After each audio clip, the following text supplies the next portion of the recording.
Focus to some further updates we're tracking. The White House has now stated that US President Donald Trump is prepared to sign new legislation imposing sanctions on Russia, but only if he retains final authority over how those sanctions are applied.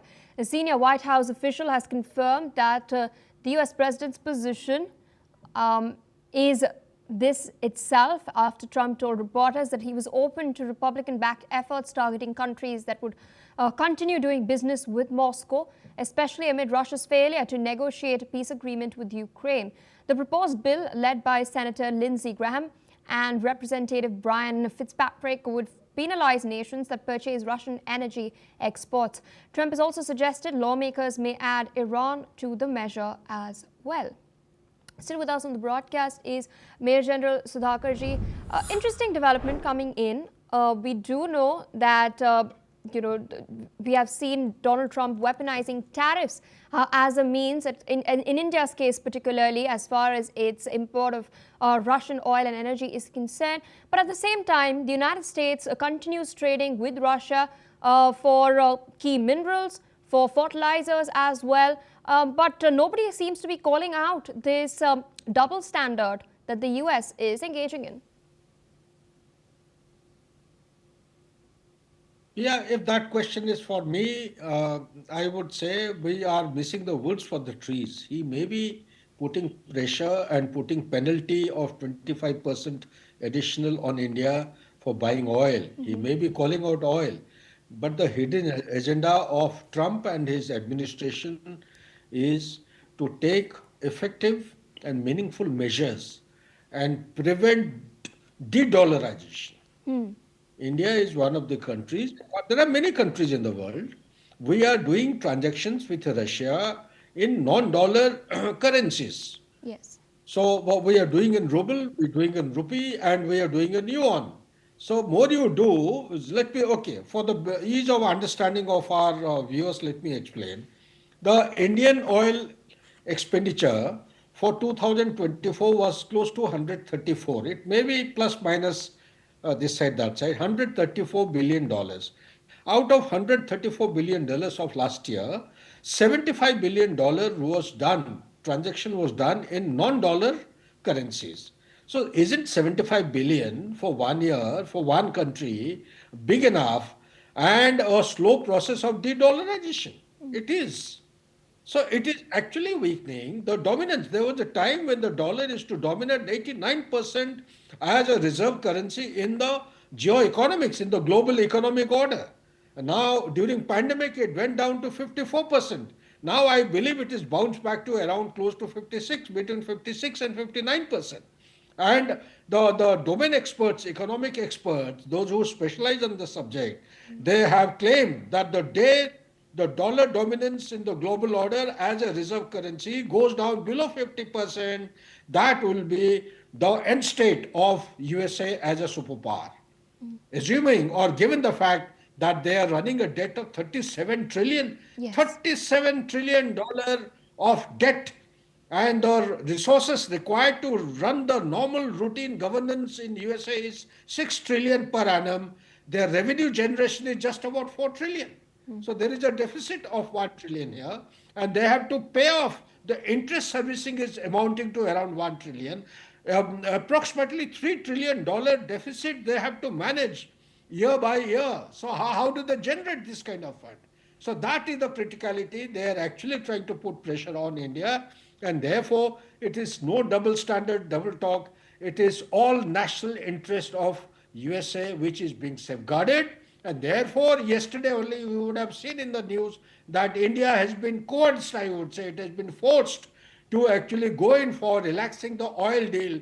Yes. The gas, India has never bought LPG from such far off distances. The cost is going to rise. We have always bought LPG from Middle East, always and every time post our independence and creation as a nation.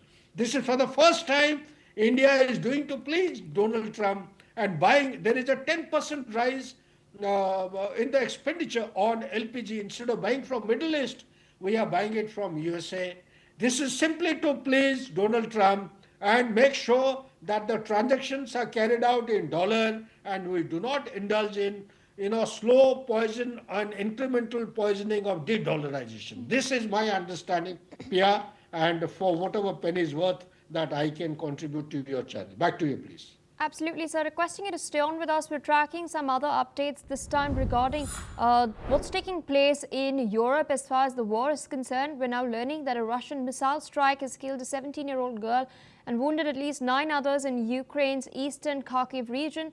Local authorities say the attack hit the city of Berestyn, while a nearby Dnipro also reported fires after a separate drone strike. Meanwhile, Russia's defense ministry says air defense units shot down 31 Ukrainian drones overnight. The heaviest activity was reported over the Voronezh and Tambov regions, where 10 drones were intercepted in each area.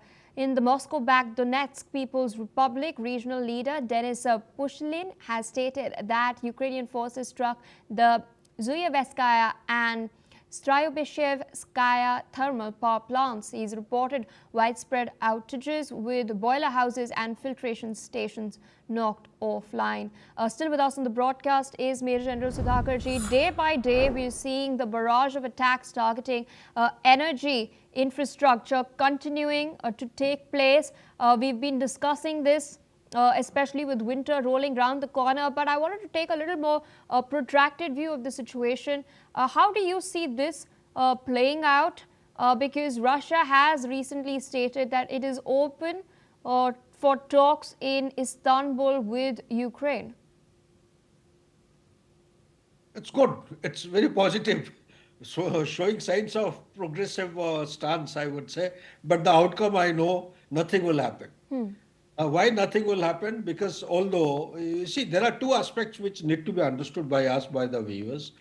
For Putin, ending the war in not in terms of Russia or to his advantage, it is going to be geopolitically cost prohibitive. He simply cannot, or Russia as a country cannot afford to lose this war.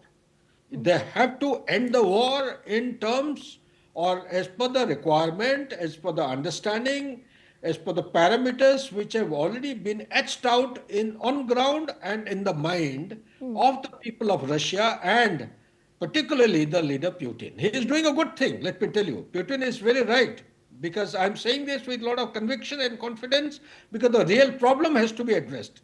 Now, on the contrary, if you look at the Westerners, they will continue indulging in this kind of drama and rhetorics, talks here, talks there. Every 7-10 days they will come rushing. No, no, no, no. The battle must carry on, because the defense industry is actually relying on it. Because now, you see, 6 out of 10 top industries, different industries in the world, they belong to USA. When I say deep state of USA, the defense industry managers and the architecture of hierarchy is also part of the deep state. They are apart from others. So their business would go into a absolutely grinding halt if the conflicts do not run like this. So this conflict will carry on. Their aim is to bleed Russia to death, which is simply impossible. More pressure, more sanction they impose on Russia, formidable and stronger its economy becomes. Its defense industry from 2 times the size and the speed at which it is to produce the weapons, ammunitions and missiles and other things in comparison to the Western alliance has gone up to 5 to 8 times now. It is much more, it is twice the size and the speed, the rate of what it had during Second World War, by the way. Okay, so that has to be understood. And third and most important thing is missiles like Orange Sheikh, or the latest one, which is nuclear powered, which they carried out tests. Yes. 14,000 kilometers away, they fired Burevestnik. Burevestnik is a nuclear powered missile, not a nuclear missile which has been, or warhead which has been tested. Also, they tested one a torpedo which is called an underwater drone, and there is no defensive mechanism in the world order which can stop this particular Poseidon underwater in the world today, which Russia has demonstrated. It is again a nuclear power. That is what actually given triggers, jitters to Donald Trump. He's given orders to Pentagon to carry out testing of nuclear weapons despite having imposed self-imposed moratorium for 33 years based on the understanding of CTBT. So that apart, all I'm saying is that Istanbul or no Istanbul, the talks will carry on. We only hope and pray that this mindless conflict must come to an end with some practical solution. Practical solution to me as a military man, I have handled and contributed significantly to such kind of disputes in the past, and I recommend that as is, where is, basis is the best answer, which Westerners will never accept. When I say as is, where is, basis means the complete firing must freeze. All barrels will be shut. There will be no firing from across either of the stakeholders. A imaginary line has to be understood, accepted mutually by both the parties. Or neutral party, sorry, the stakeholders have to fall back by a couple of kilometers from this imaginary line, and they have to remain sacrosanct and binding that it will not be violated until such time the next step of ceasefire is not resorted to. And finally, a neutral party has to be there to ensure that the understanding and the commitments made by both the parties for ceasefire and peace and harmony is not violated at any point in time. So unless this thing happens, and I doubt, because there is no leader. Technically and legally speaking, Zelensky is not a leader. He has already surpassed his mandate of presidentialship. Now Ukraine should rightfully have an election, which is not allowing. There are cases of corruption against this man. So there are lots of, very complex issues which are connected to one another. Therefore, let this Istanbul talk go. And I only hope and pray that they come to some kind of a conclusion. The issue where it is likely to get stuck here is that even if the agreement takes place, this 20% land which has been already captured under occupation of Russia, if it is based on as is, where is, because I don't see any solution other than this, then the parliament of Ukraine has to ratify this particular loss of territory or given to Russia. It is only parliament. Zelensky has got no power nor authority as a president. A new president has to be elected and represent Ukraine. Then only the peace agreements can be signed and carried forward as a legal, tenable, and technical document, meaningfully going to be applicable and applied on the ground by relevant stakeholders across the board. Back to you, Pia. All right, so with that, I'd like to thank you for taking out time. Of course,